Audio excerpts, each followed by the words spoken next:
One book at a time. Today's selection is The Awakening of the Self. Have you ever wondered what would happen if I told you that most of the decisions you make, from something as small as what you ate this morning to something as life-defining as the career path you are on, are not truly yours, not completely yours at all? It sounds a little extreme, right? Let me explain. Imagine your life as a ship, a one-of-a-kind vessel built for a unique voyage. Do you believe you are standing on the bridge with both hands on the wheel, eyes fixed on the horizon you chose? Or are you somewhere below deck, pushed around by waves of social expectation, blown off course by the winds of trends, or pulled along by the currents of public opinion? Who is really steering the ship of your life? And more importantly, do you want to be the one at the helm? This is not a modern question. Over 180 years ago, long before the internet existed, and long before mobile phones were even a distant dream, a great thinker confronted this exact issue. He saw clearly how society, whether intentionally or not, shapes us into convenient versions of ourselves, easy pieces that fit neatly into the machinery of the world. His name was Ralph Waldo Emerson. Through his powerful collection of essays, especially his first series, he threw a challenge at the mindset of his era, a challenge that still echoes today, reaching into our lives with surprising force. Emerson did not simply ask us to reflect. He demanded something deeper. He urged each of us to look inward, to discover our true self, and to live in alignment with it, no matter the pressure, no matter the judgment, no matter the cost. He called this self-reliance, a simple phrase on the surface, yet a personal revolution in practice. So are you ready? Take a deep breath, open your mind, and come with me on this journey. We are about to meet Emerson not as a distant monument, but as a friend, a companion calling out from the past, inviting us to explore truths that never grow old. Chapter 1: History: Rewriting Your Own Past. Have you ever felt that history is a burden? A long list of numbers, events, and distant names we are forced to memorize, often wrapped in a sense of exhaustion and detachment, as if history were something finished, sealed away in the past, unchangeable, waiting for us to simply recite it. But Emerson, with a mind far ahead of his time, flipped that idea upside down. He wanted us to understand that history is not a dry collection of facts printed in textbooks or a web of dates designed to carry us through an exam. No. He made a far bolder claim. Real history lives inside you. Think about that for a moment. Not in dusty library shelves or behind glass displays in old museums. History, as Emerson describes it, is the flow of consciousness, the instinct, the inner potential, the spiritual inheritance you carry from all of humanity. It is the echo of battles fought, discoveries made, mistakes endured, and moments of awakening lived by countless generations before you. We are not observers of history. We are carriers of it. Every cell in your body, every thought in your mind, every feeling in your heart is shaped by an unbroken chain of human experience. It formed the person you are now, and it continues to shape the person you are becoming. And here is the fascinating part. Emerson believed that each of us is a living chronicle, a self-contained time machine holding the entire past of humankind. When you feel fear, it is the ancient fear of your ancestors facing danger. When you hunger for beauty, you continue the longing of artists who carved stone or painted on cave walls. When you fight for justice, you are carrying the voices of movements and revolutions that once shook the world. We are the sum of all these experiences, not only heirs, but vessels of the human struggle to survive and grow. Every action you take, every idea you form, every emotion you feel, carries the resonance of what came before. Emerson wanted us to see that the great minds and heroes of history are not distant figures. They represent qualities and abilities already present within us. You carry the potential of an explorer, a philosopher, an artist, a leader. You are the culmination of everything that has ever happened.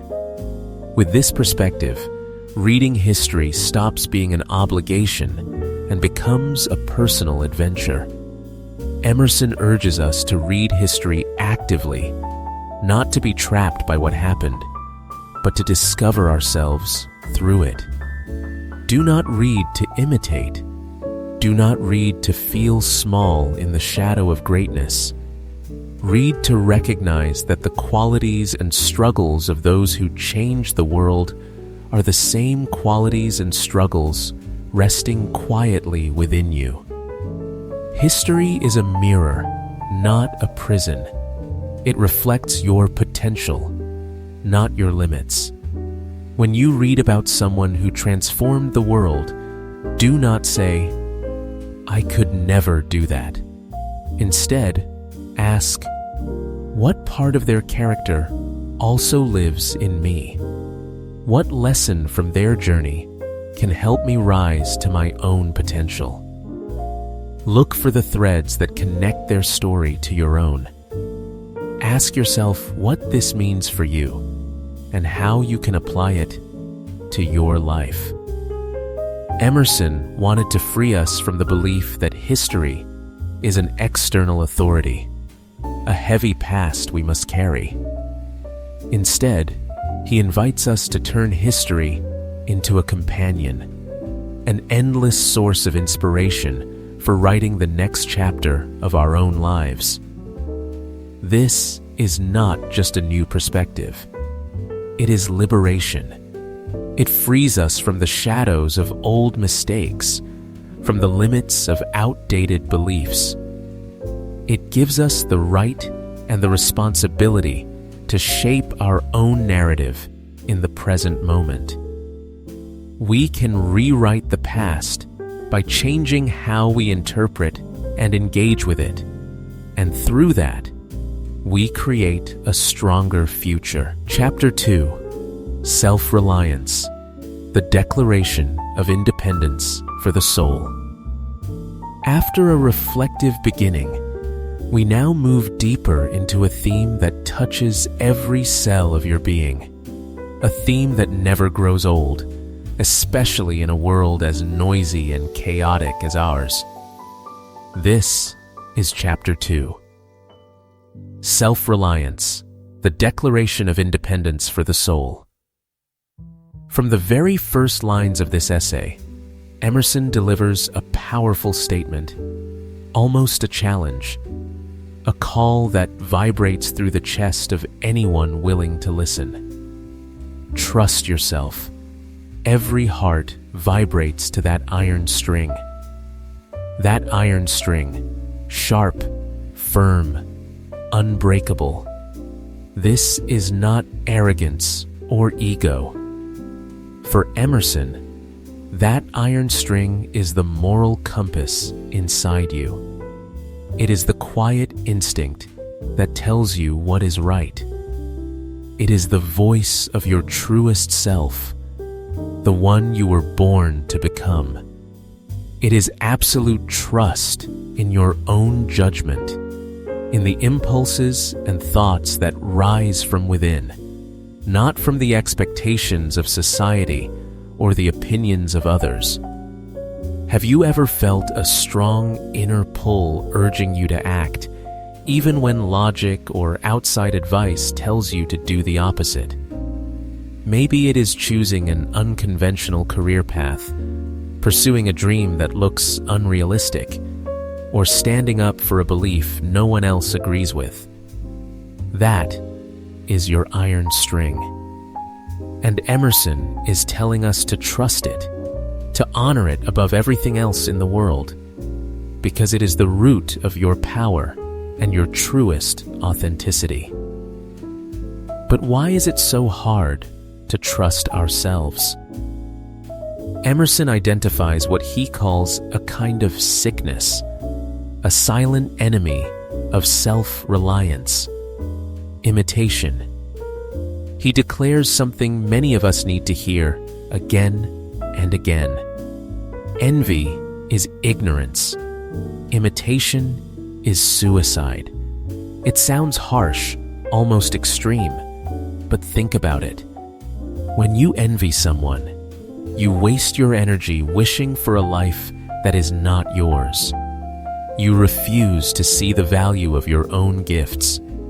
And when you imitate, when you chase a lifestyle or a path simply because it worked for someone else, you give up the right to be yourself. You suffocate the unique potential inside you, the rare jewel that the universe placed in you alone. In a world shaped by social media, where comparison is constant and curated perfection is everywhere, this message hits even harder. We try to fit in. We try to match trends. We try to look like people labeled successful. Yet in doing so, we erase the one thing the world actually needs from us, the quality that only you can offer. Emerson calls us to stop, breathe, and ask one question. Is this truly my path? So how do we break the cycle of envy and imitation and truly live with self-reliance? Emerson urges us to stand firm with the voice inside us, even when it goes against the crowd, even when it defies expectations, even when it contradicts what we believed yesterday. This demands courage, deep courage. We fear being called inconsistent or strange or unreliable. We fear judgment. But to Emerson, real consistency is not clinging to whatever you said or believed yesterday. Real consistency is being honest with who you are today. Life is motion. We are meant to grow and evolve. Demanding perfect consistency means refusing to learn, refusing to change, refusing to live. Emerson believes that if you dare to speak the truth of your own heart, if you act on your most authentic instincts, even when they appear odd or irrational to others, you are creating the highest form of consistency, the kind that aligns with the soul. It is like a river. It bends, it turns, it shifts, yet it remains the same river. When you dare to live your truth, you free yourself, and you also inspire others to find their own freedom. In the end, Emerson's self-reliance is not advice. It is a true declaration of independence for the soul.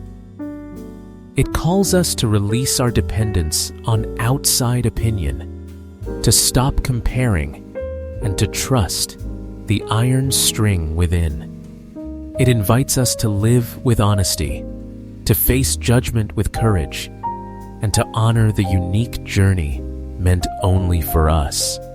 This path is not easy, but Emerson insists it is the only path that leads to real fulfillment and a meaningful life. It is a reminder that you, with all your uniqueness, with all your imperfections and unfinished edges, are enough. You are a masterpiece in progress. Chapter 3: Compensation, the moral physics of the universe. Have you ever felt that life is unfair? That someone can do wrong and never face the consequences? Or that you give everything you have, yet receive nothing in return? If you have, then this chapter from Emerson is a powerful antidote for your mind. Because Emerson, with remarkable clarity, saw a truth that is simple, yet often ignored. Everything in this universe balances itself. Every action, every thought, large or small, produces a corresponding reaction, creating a perfect justice that no one can escape. Emerson opens this chapter with a statement that is impossible to deny.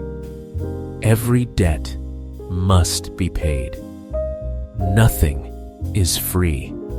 It sounds harsh at first, but think about it. Have you ever seen someone achieve lasting success without sweat, sacrifice, or failure? I have not. Even the smallest choices follow this rule. If you cut corners in your work, you might save time now, but you will face a larger problem later. If you accept a free gift without thought, you may pay with something else, your time, an unwanted sense of obligation, or a tie you never meant to create. Life offers nothing for free. And on the other hand, anything you cultivate with effort, patience, and sincerity will eventually bear fruit. This is not a promise. It is a law, a kind of spiritual physics. From this law comes another idea at the core of Emerson's message. You cannot harm others without harming yourself. This is not simply about karma in a mystical sense, but a psychological and social reality. When you lie, you do not only deceive someone else, you weaken your own integrity. When you cheat, you may gain something in the moment, but you carry fear, guilt, and a wound in your inner world. Negative energy never disappears. It returns, maybe not immediately, but always in time, as isolation, insecurity, or broken relationships. The reverse is also true. When you give, when you help without expectation, you make the world kinder and you enrich your own spirit. The sense of connection and contribution is a form of compensation that no amount of money can buy. When you plant seeds of kindness, you harvest peace and joy. Emerson expands this principle across all existence. Balance is present in everything, from the physical to the spiritual. Every strength has a shadow, and every weakness carries the seed of a hidden power. A brilliant mind may lack emotional sensitivity. A fragile person may hold an extraordinary inner strength. Look at nature. Harsh winter gives way to vibrant spring. High tide falls to low tide. Day complements night. Light needs darkness. These opposites are not enemies. They complete each other. Our lives work the same way. Challenges and failures are not the worst things that can happen. They are necessary forms of compensation for growth and achievement. Loss can deepen understanding. Pain can sharpen compassion. This is the way the universe teaches us, through contrast, through tension, through experience, guiding us toward balance and a fuller understanding of ourselves. For me, reading this chapter on compensation removes the fear of unfairness. I no longer worry that injustice will remain forever unresolved. Everything returns to balance. Every action, every thought, every choice shapes the next chapter of this universal law. There is no escape, but there is also nothing to fear. This is not a sentence. It is a profound reminder of our responsibility and the power of our choices. The greatest lesson here is simple. Live with awareness. Understand that you are part of a perfectly balanced system.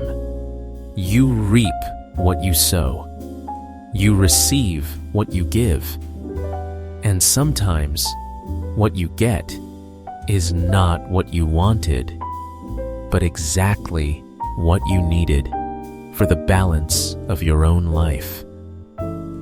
I hope this chapter of Emerson offers you a new perspective, a sense of reassurance in the order of the universe.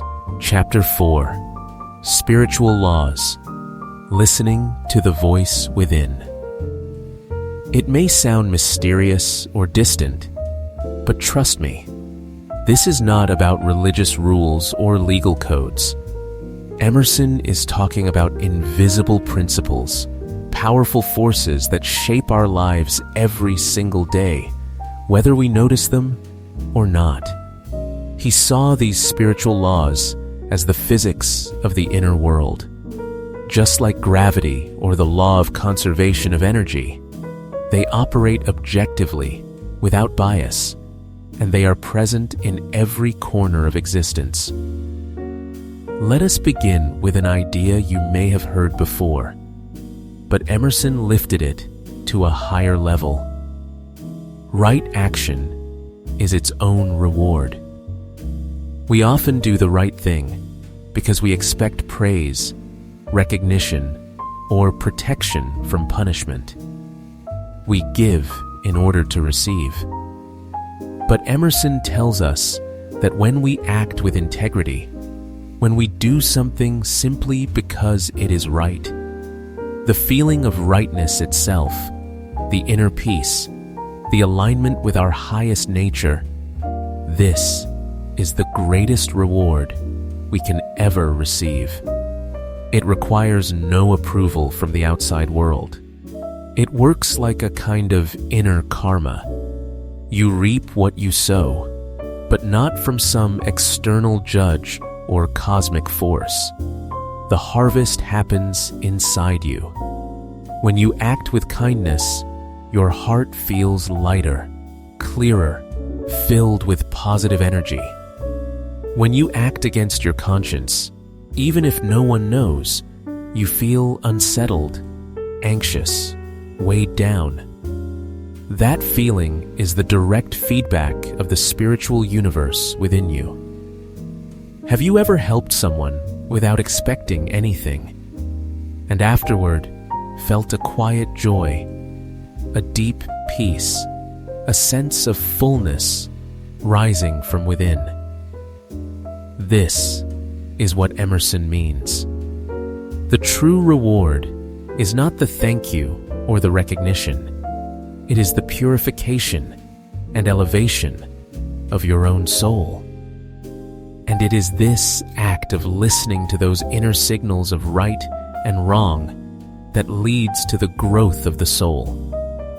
This brings us to the second core idea. The soul develops only when we obey the laws within.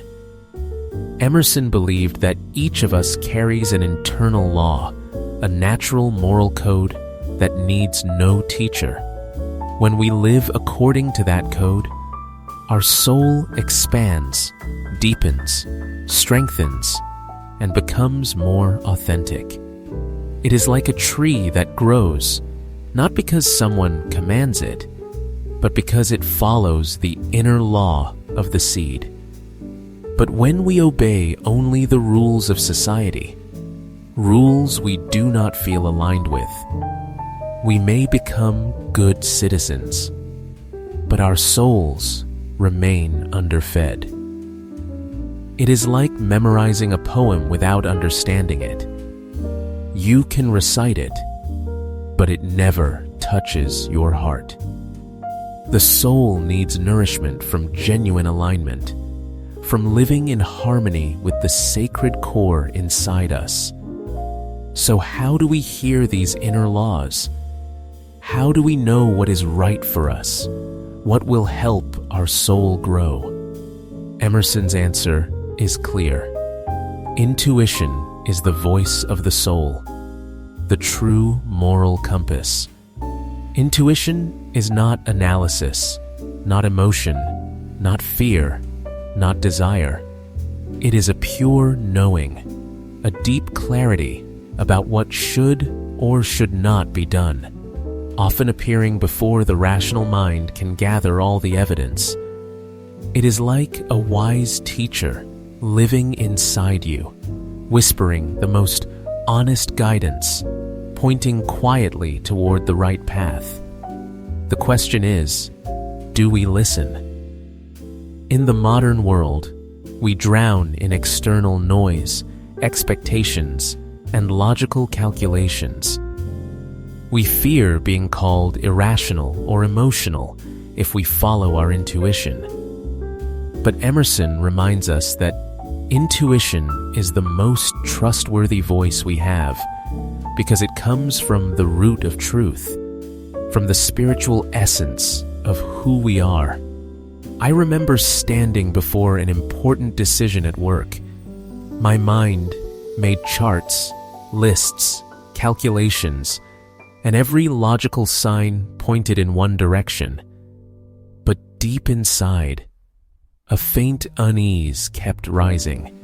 I almost dismissed it as fear, but something told me to pause, to listen, and eventually, I chose a different path, one with fewer material gains, but far more peace and long-term clarity. That quiet inner voice had seen dangers my mind could not yet perceive. This is the power of intuition, the strength of trusting your inner compass. It guides you not only toward the right choice, but away from mistakes that could haunt you later. So these spiritual laws, as Emerson presents them, are not rigid commandments.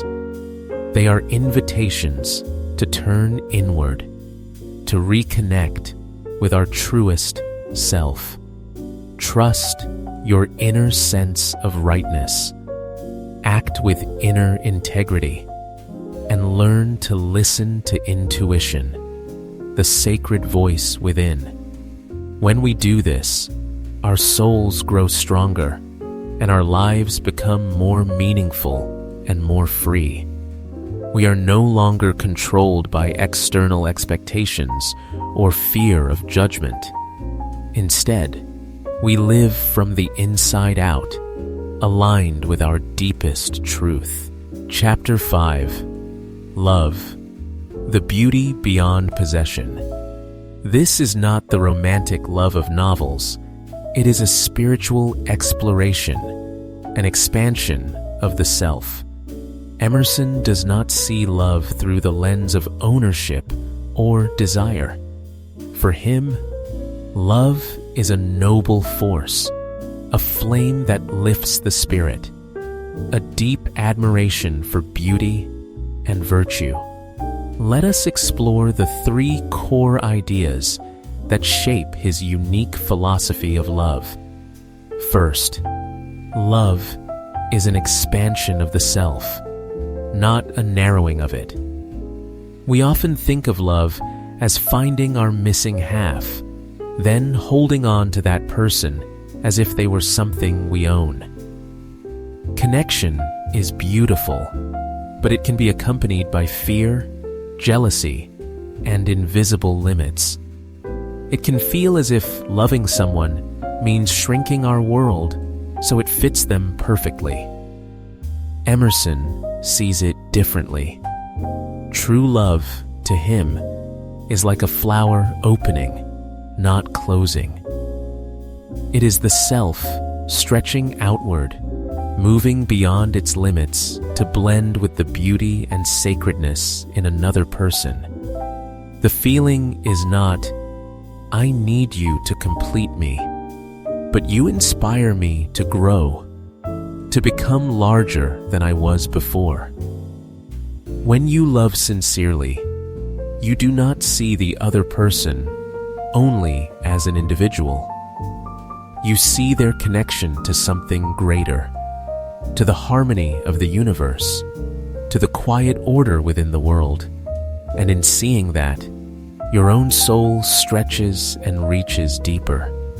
I remember moments when I admired a great idea or a piece of art. I did not want to possess it. I wanted to absorb it, to let it enrich my inner world. Emerson says that true love works in the same way. It is opening yourself to be expanded and transformed. Second, outer beauty is a sign of inner harmony and inner holiness. What draws us outward like that? Often, it begins with beauty. In modern society, beauty is sometimes dismissed as superficial. We judge quickly by appearances, by first impressions, by the cover of a book, or the shine of a surface.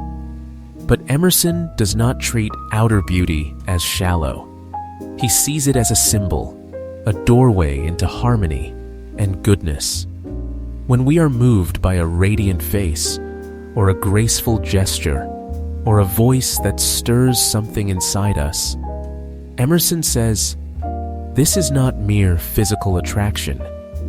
It is our soul recognizing and greeting a sacred order within the person before us. Physical beauty becomes a window through which we glimpse inner virtue, balance, and purity. A gentle heart, a wise mind, a noble spirit, these inner qualities often shine through a smile or an expression, or even the way someone walks. If we stop at the window and never look inside, we miss the true meaning of beauty.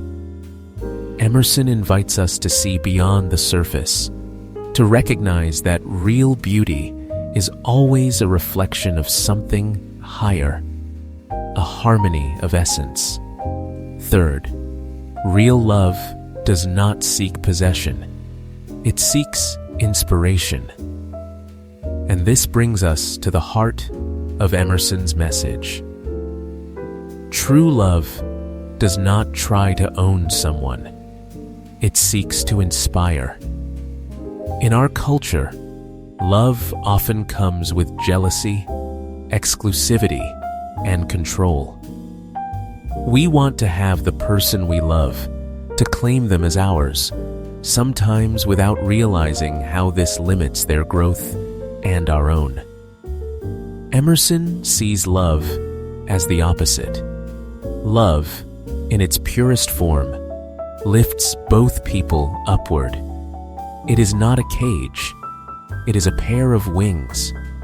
True love pushes the one you love to rise, to unfold their potential, to become even more than you imagined. It inspires you to act with integrity, to think more deeply, to see the world with greater generosity. When you love in this way, you do not want to hold someone back. You want to watch them shine. You want them to be free to discover their talents, to reach for greatness. This is love without bargaining, without demanding a perfect return. It is a love that honors, encourages, and uplifts. It is a love that requires maturity and profound selflessness. So, in Emerson's view, love is not a transaction or a negotiation between egos. It is a spiritual ascent.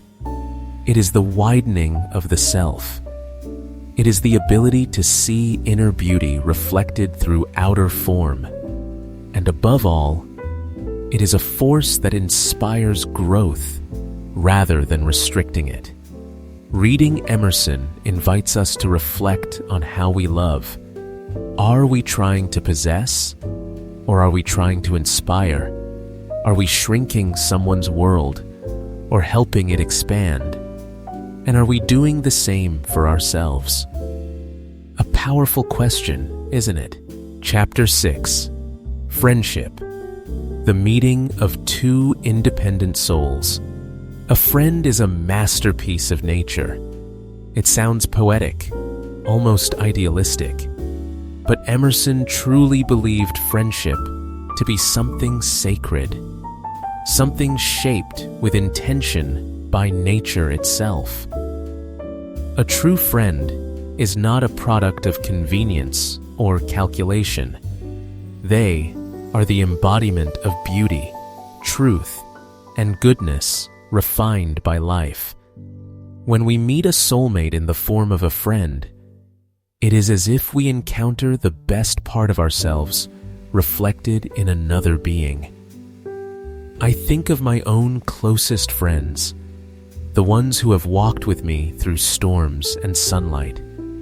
Each one is a masterpiece in their own way, with unique edges, private shadows, and qualities I deeply treasure.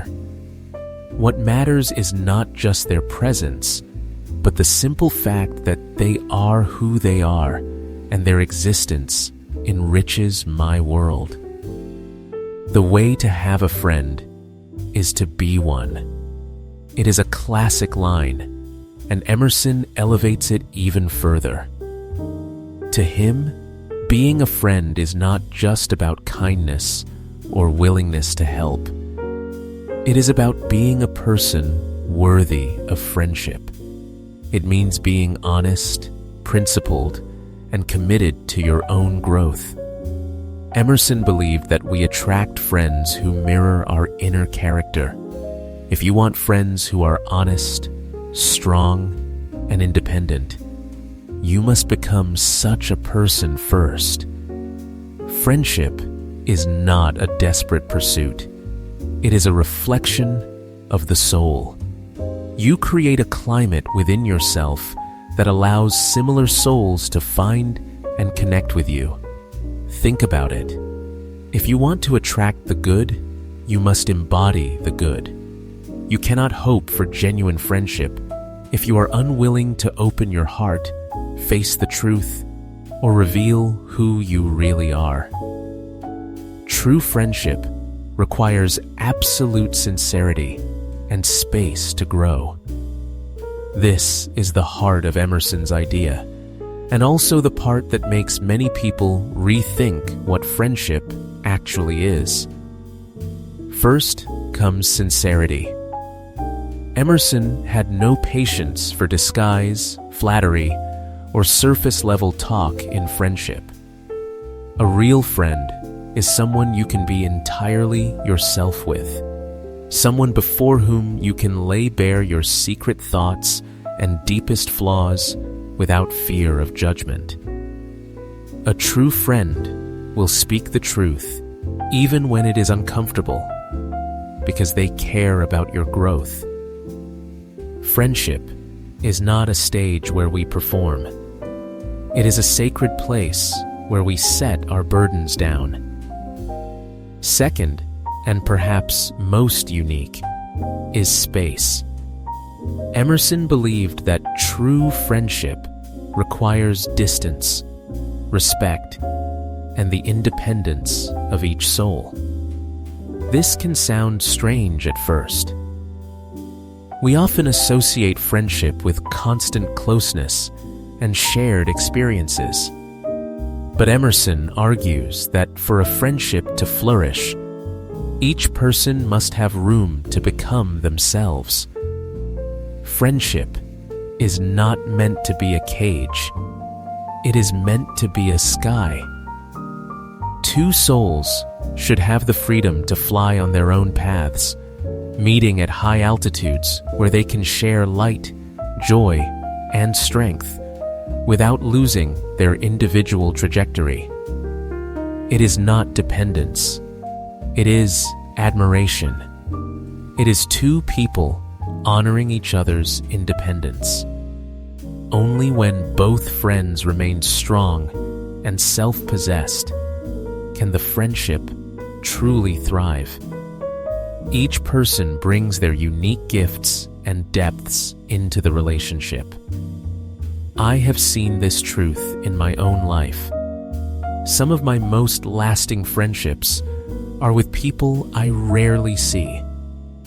Our careers, cities, and lives are different, but when we reunite, it is as if no time has passed. That is the space Emerson describes, the distance that allows each of us to grow, so that when we do come together, we offer each other the best and most mature versions of ourselves. So, for Emerson, friendship is not shallow connection or emotional dependency. It is a sacred meeting of two independent souls grounded in truth, respect, and room to grow. It demands that you become a worthy friend and that you give enough space for the relationship to mature. Look at your own friendships. Are you giving each other space to breathe and grow? Or are you unintentionally binding each other through dependence? Are you honest enough to speak truth, even when it is hard? Emerson leaves us with a profound reflection.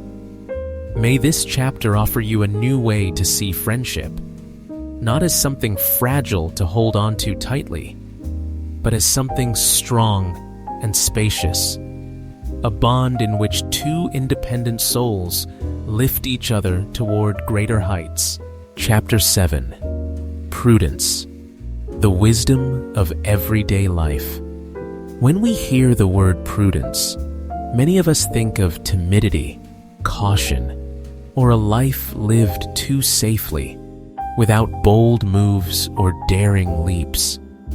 We admire courage, risk, transformation, reinvention. But Ralph Waldo Emerson, with his quiet depth and clarity, saw prudence through a very different lens, one that might change the way you look at your daily life.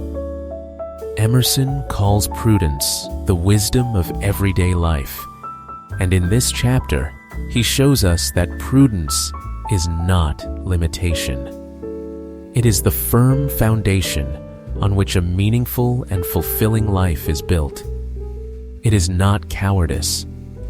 It is the practical intelligence we apply to health, finances, relationships, and every corner of our material existence.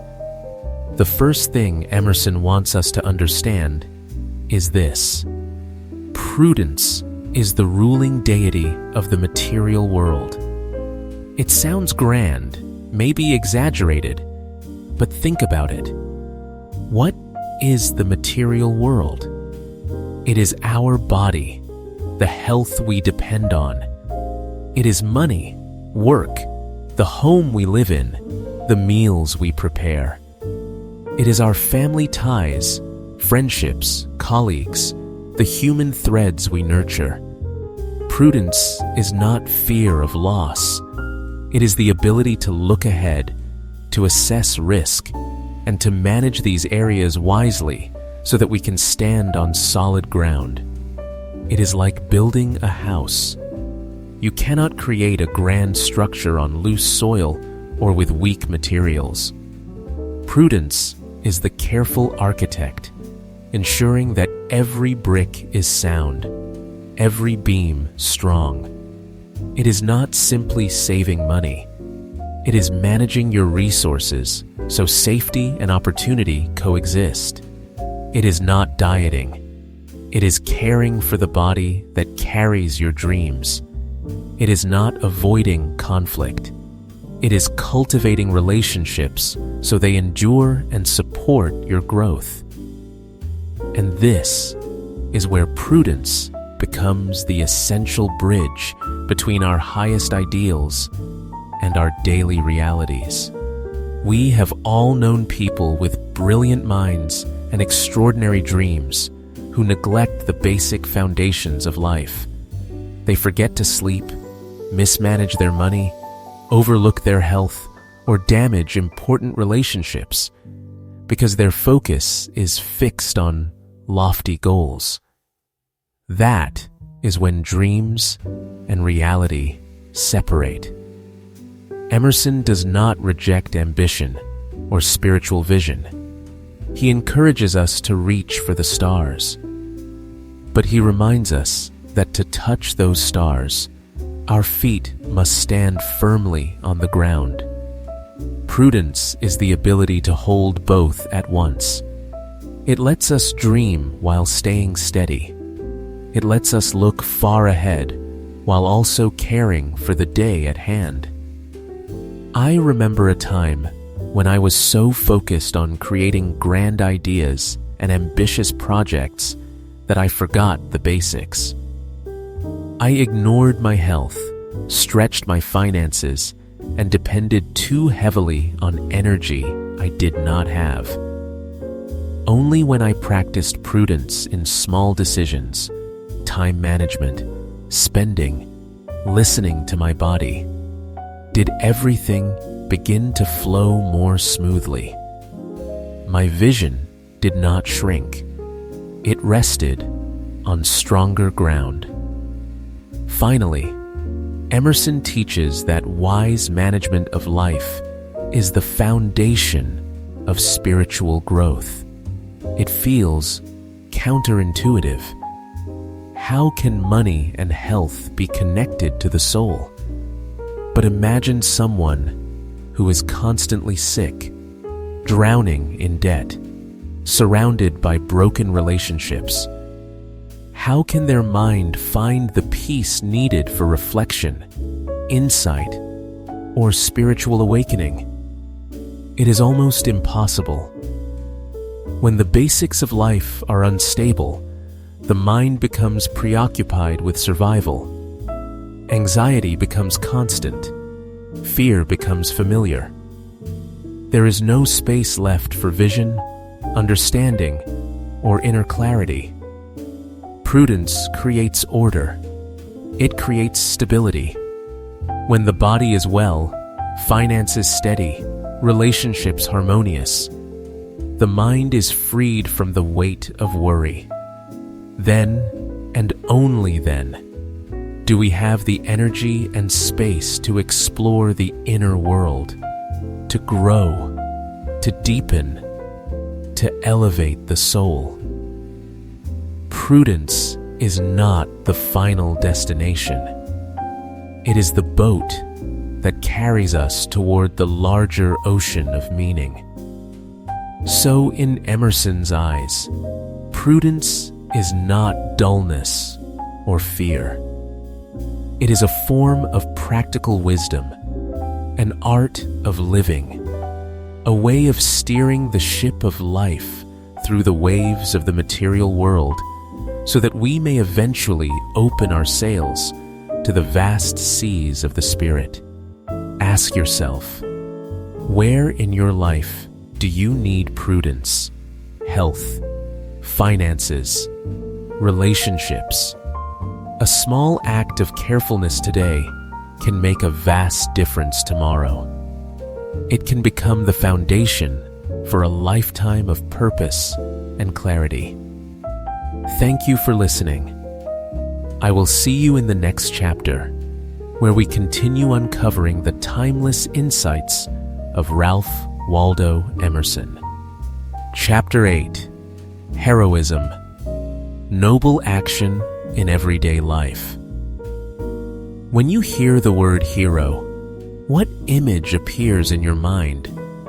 Perhaps brave soldiers on the battlefield, firefighters running into burning buildings, or comic book figures with superhuman strength.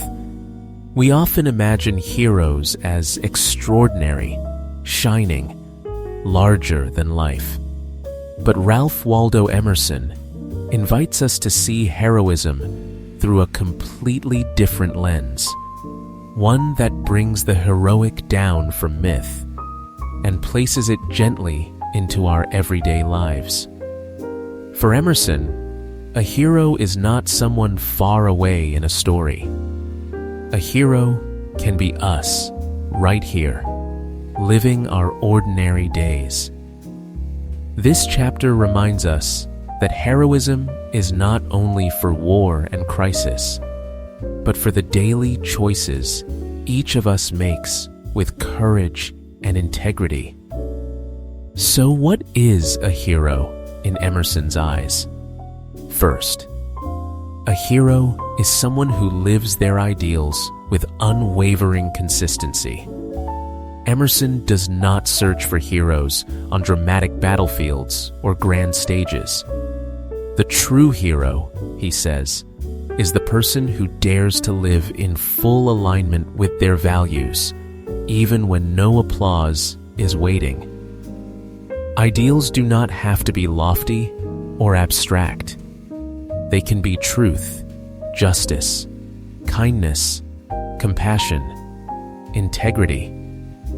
What matters is not what you claim to believe, but how faithfully you embody those beliefs in the small moments of daily life. Do you keep your promises even when it becomes difficult?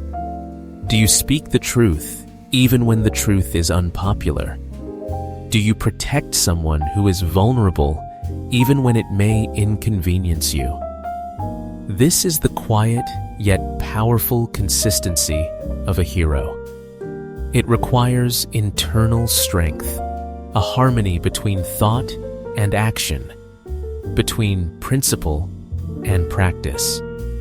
It is choosing what is right, even when it is not easy, and even when no one is watching. Second, courage is action despite fear. We often imagine heroes as fearless, but Emerson offers a more profound understanding. Courage is not the absence of fear. It is the decision to act while fear is still present. Fear is human. We fear failure, rejection, embarrassment, judgment, consequences.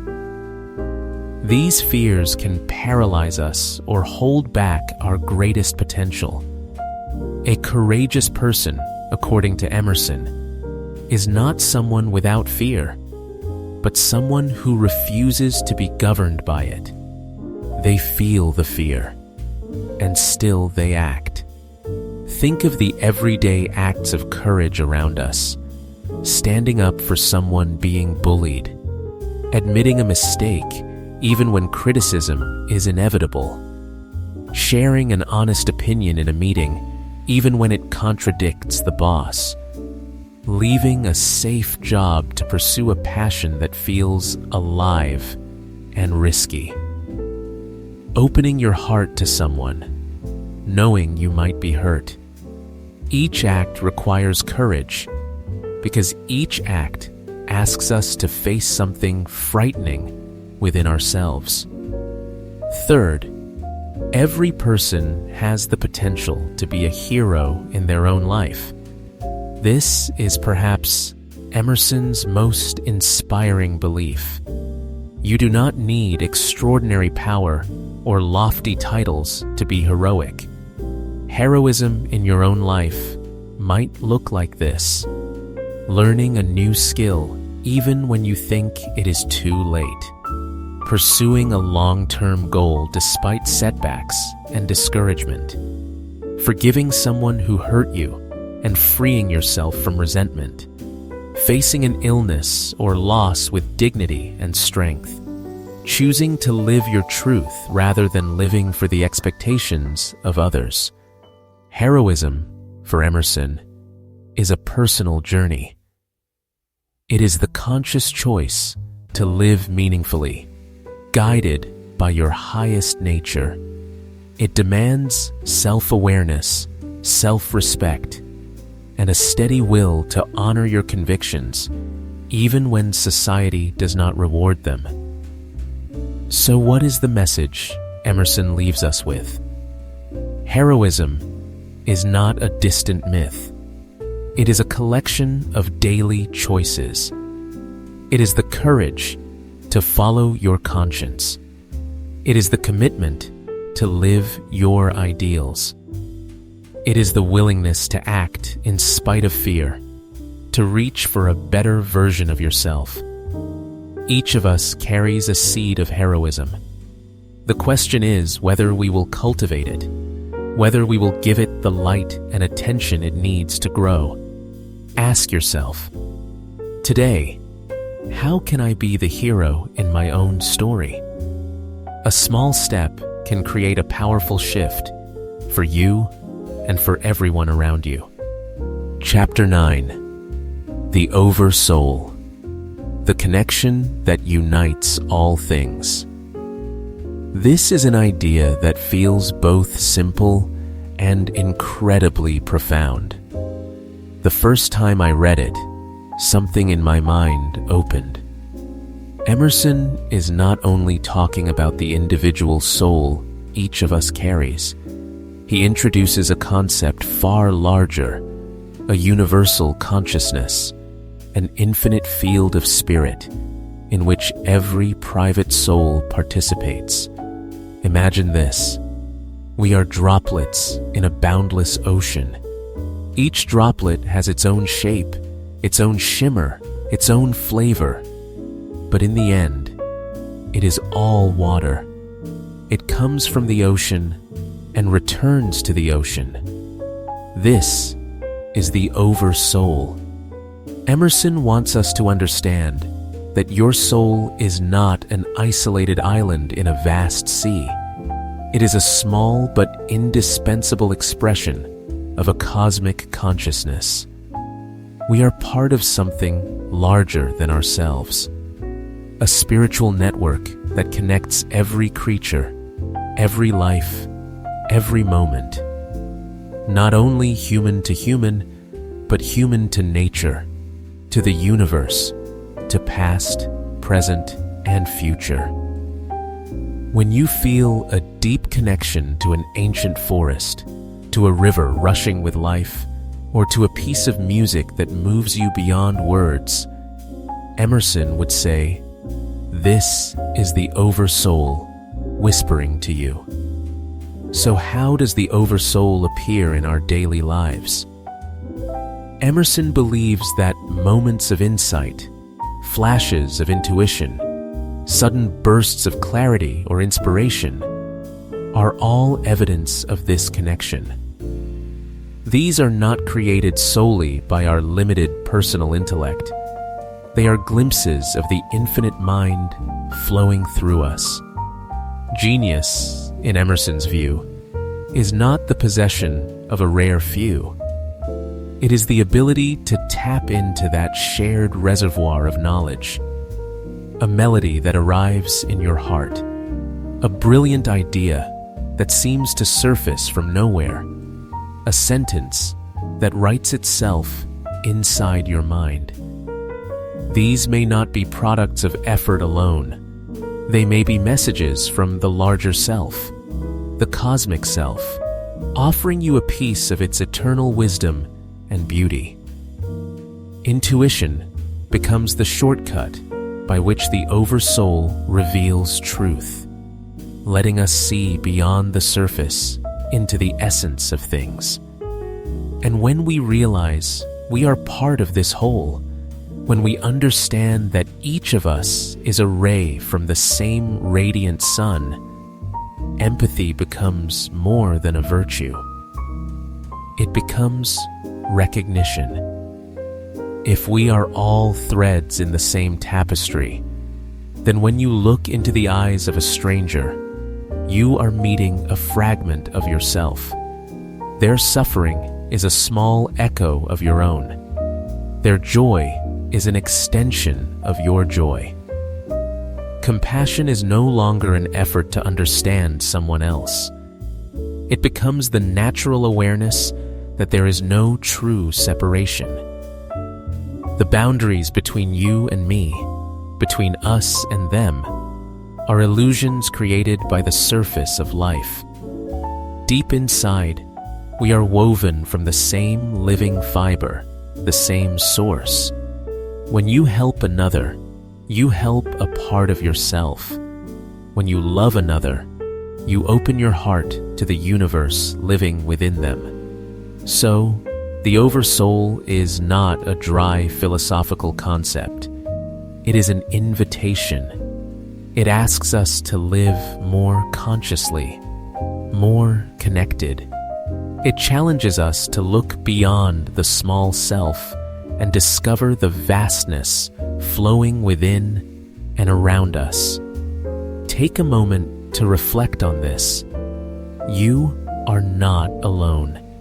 You are part of something immense and beautiful and eternal. A great and sacred connection is already inside you, waiting to be recognized, waiting to be felt in every moment of your life. Chapter 10: Circles. The endless expansion of the self. Think of a circle. It is the most universal symbol of infinity, is it not? No beginning, no ending. Just a smooth and continuous line that folds back into itself while opening outward into the unknown. From the ripples expanding across a quiet lake to the orbit of planets to the cycle of seasons, the circle appears everywhere, reminding us that life is a continual flow. Emerson sees this truth more clearly than anyone. He says that every thought, every action creates a circle. Our lives work the same way. There is no final destination where we can say, I have arrived. There is nothing left to do. Instead, life is a series of new horizons to explore, new doors to open, new circles to step into. Imagine your knowledge as a small circle.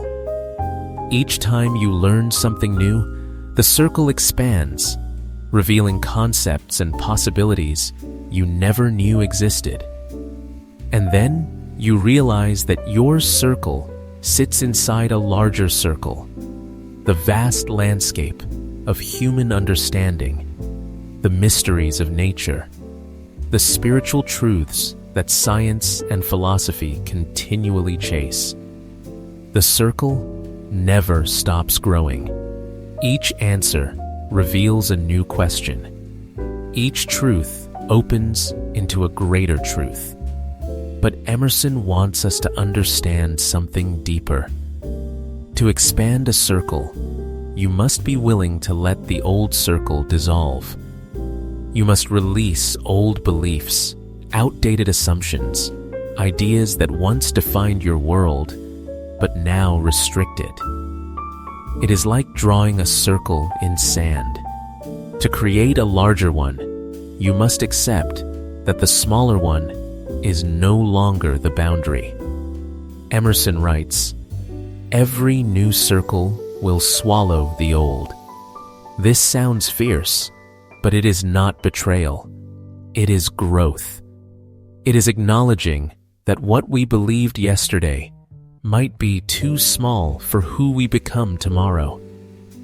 Truth today may be only a fraction of a greater truth waiting to unfold. I remember a time when I believed that a single career path was the only route to success and fulfillment. That was my circle.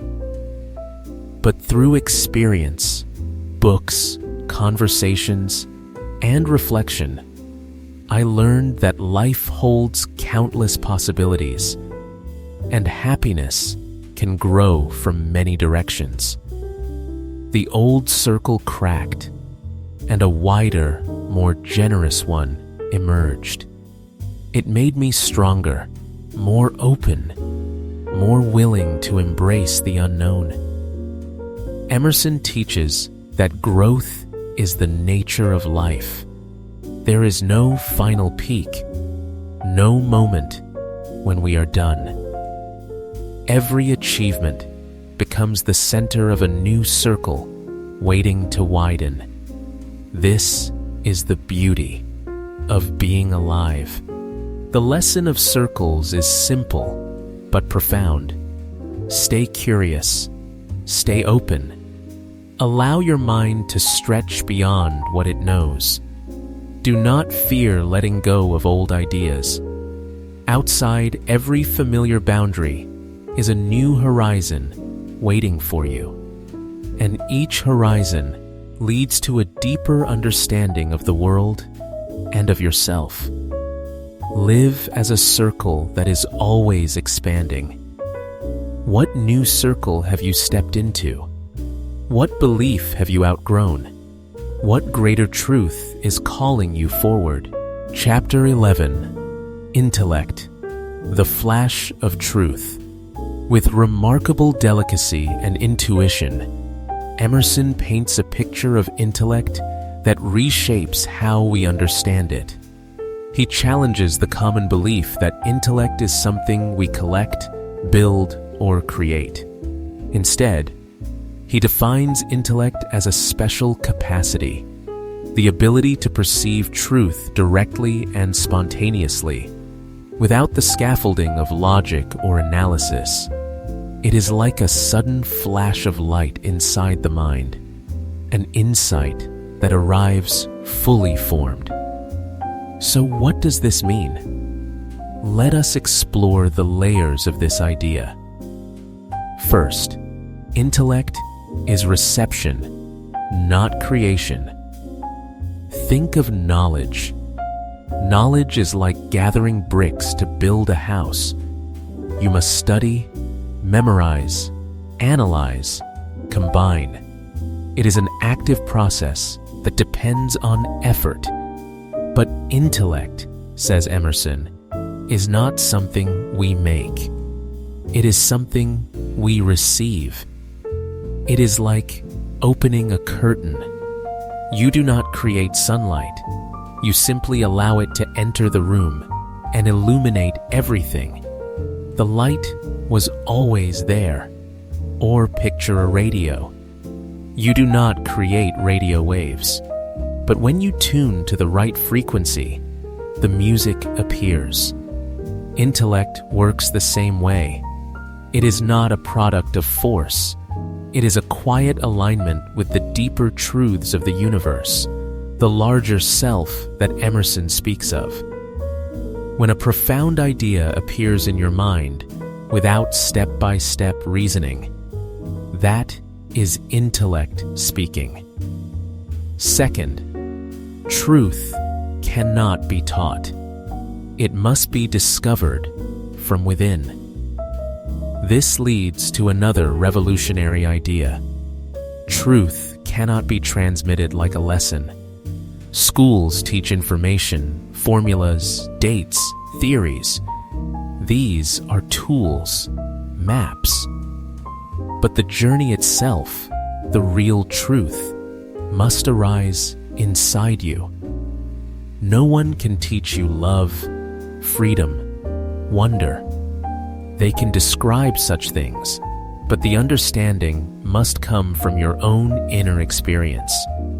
Think about the moment when something finally makes sense after months of confusion, or the instant a simple phrase suddenly reveals a deeper meaning. No teacher can force that awakening. It is the light inside you turning on. This is why a child can sometimes speak with startling wisdom, or why someone without formal education may still possess deep insight. Intellect sees truth directly, without the filters of knowledge or bias. Third, be still so you can hear the voice of intellect. How do we open ourselves to this flash of truth? How do we let the light in? Emerson offers a simple but profound answer. Be still. In our noisy world, filled with alerts, deadlines, distractions, chatter, the voice of intellect is easily drowned out. It does not shout.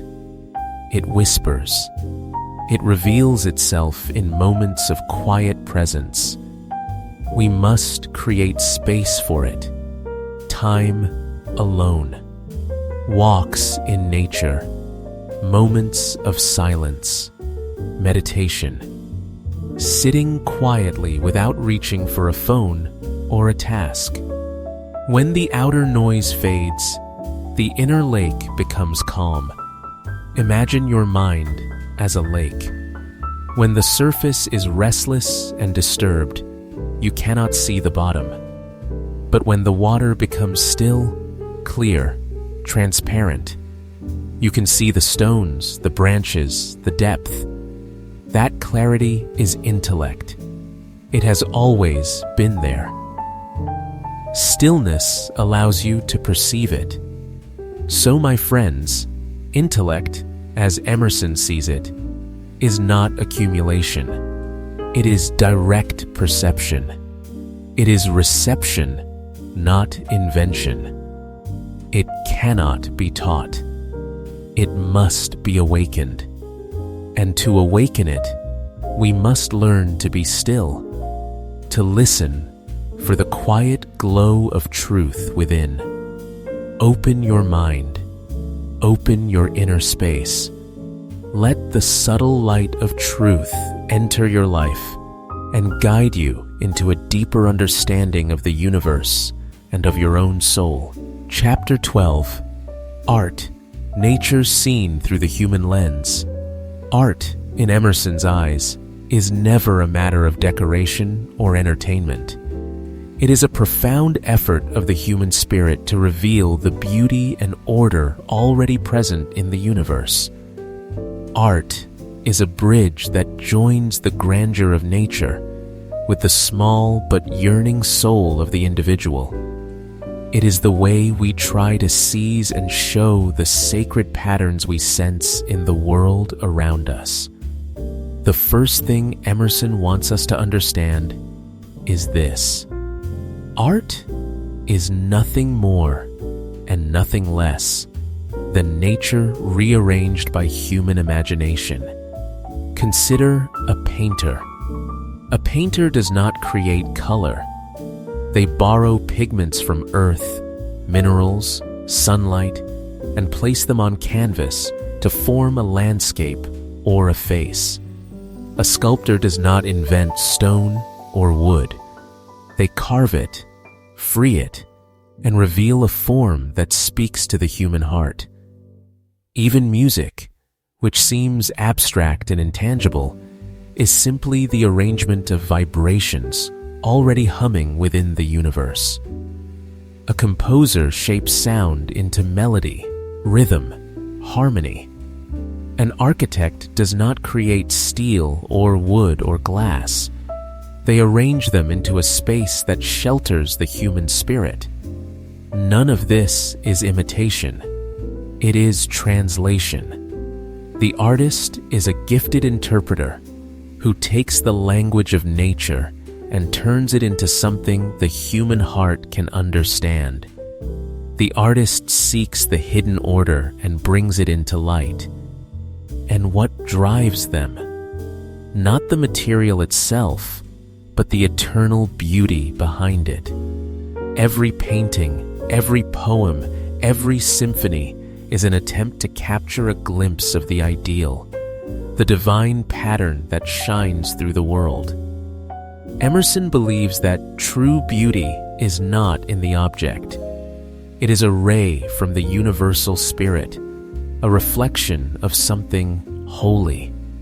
When you stand before a masterpiece and feel a tremor in your soul, it is not because the canvas is perfect. It is because the artist has glanced behind the veil and invited you to see with them. No work of art is perfect.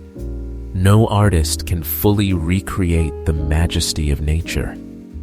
Yet the striving itself, the reaching toward perfection, is the true triumph. Art reminds us of the ideal world, the harmony we long for but cannot fully hold. It is both a map and a longing.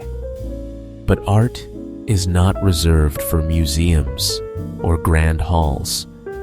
Emerson knows this deeply, and so do I. Art belongs to anyone who can see beauty or create order from chaos.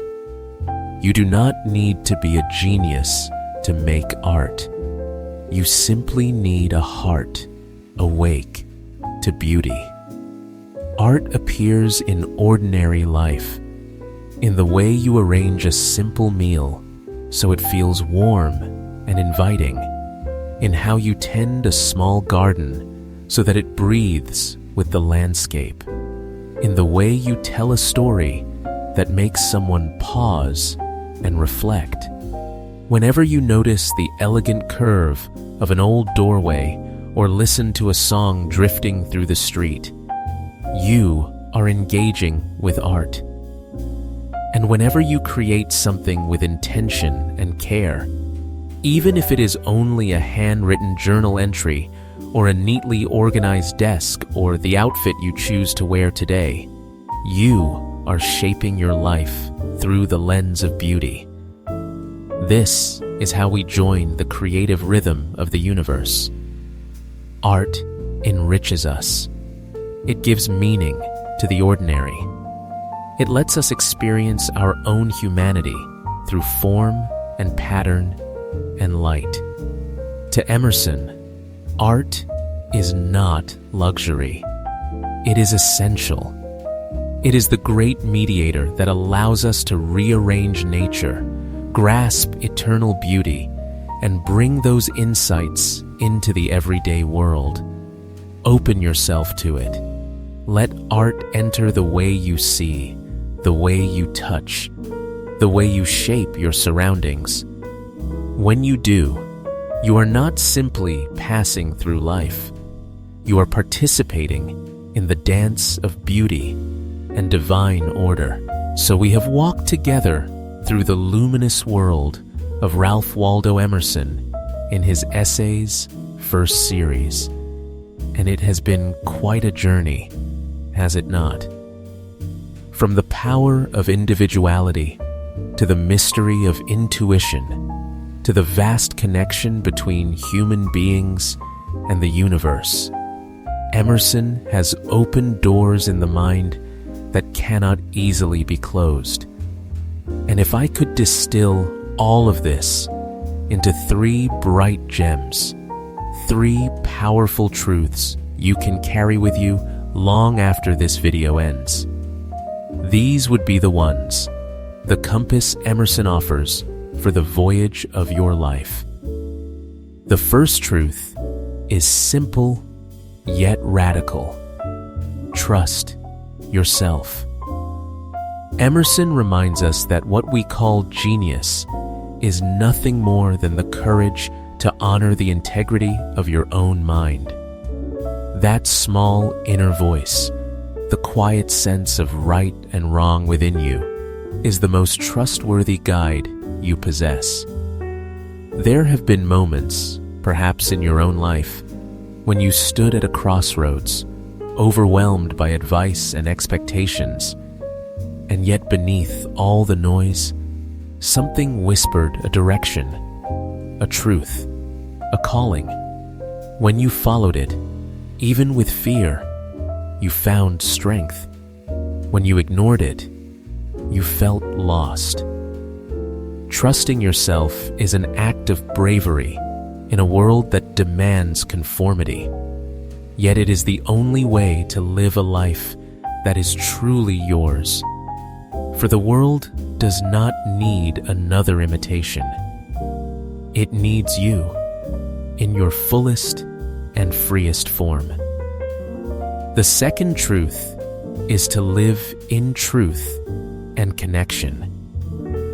Emerson sees a spiritual thread woven through all things, from grains of sand to distant stars, from strangers passing by to the people we love most.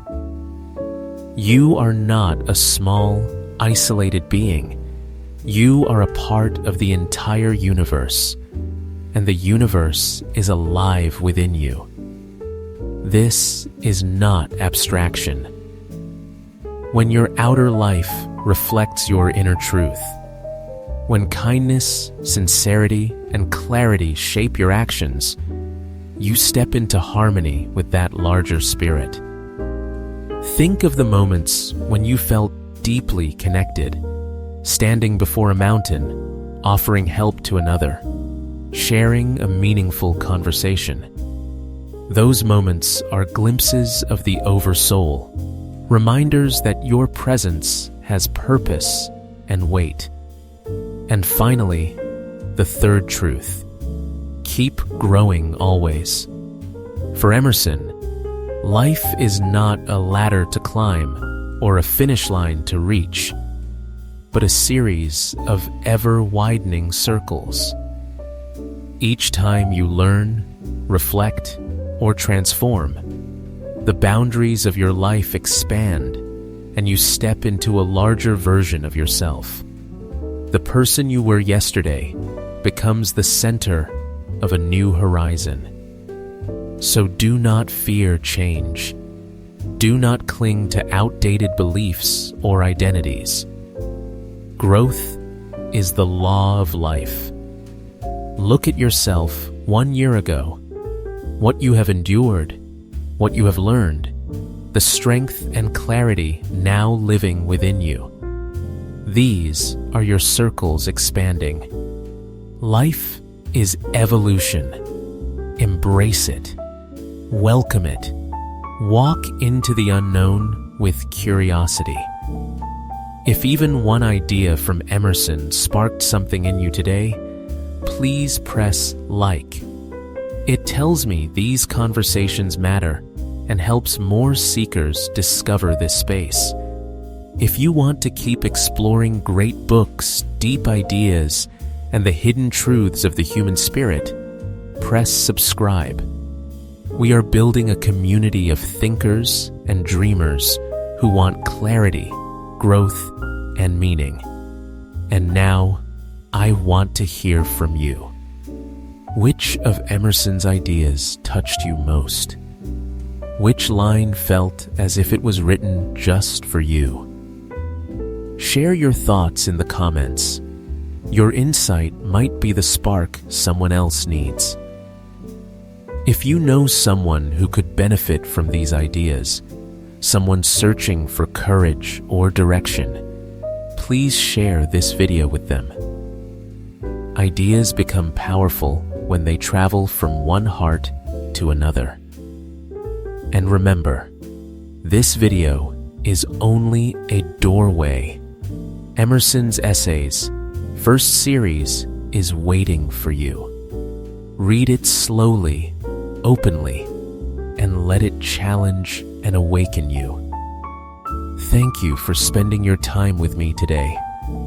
The search for truth is a lifelong journey. With Emerson's seeds now planted within you, may your path continue to open with wisdom and wonder. I will see you in the next exploration. Until then, stay inspired and listen to the strength within your soul.